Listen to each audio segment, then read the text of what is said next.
কে সেই অভিশপ্ত জালেম যার ছুঁড়ে মারা পাথরের আঘাতে আমাদের প্রিয় নবী হযরত মুহাম্মদ সাল্লাল্লাহু আলাইহি ওয়াসাল্লামের পবিত্র দাঁত মুবারক ভেঙে গিয়েছিল?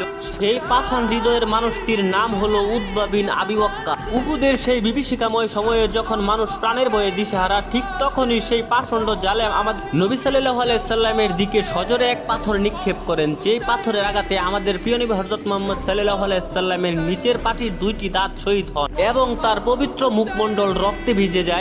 এবং ঠিক সেই মুহূর্তে কাফের ইবনে কামিয়া নামক আরেক জালেম তা মহানবী সাল্লাল্লাহু আলাইহি সাল্লামের চেহারায় আঘাত করে এবং সে আঘাত এতটাই তীব্র হয়েছিল যে তিনি গর্তের ভিতরে পড়ে যান। তখন চারদিকে মানুষ চিৎকার করে বলতে লাগলো, আমাদের প্রাণের নবী নাকি আর বেঁচে নেই। তখন আমাদের প্রিয় নবী হযরত মুহাম্মদ সাল্লাল্লাহু আলাইহি সাল্লাম ব্যথায় কাতর হয়ে সেই গর্তে বসে তাদেরকে ক্ষমা করে উল্টো তাদের জন্য দোয়া করলেন। এতটা দয়ালু একমাত্র আমাদেরই প্রাণের নবী হযরত মুহাম্মদ সাল্লাল্লাহু আলাইহি সাল্লাম। আমাদের নবীকে ভালোবেসে থাকলে আমাদের নবীর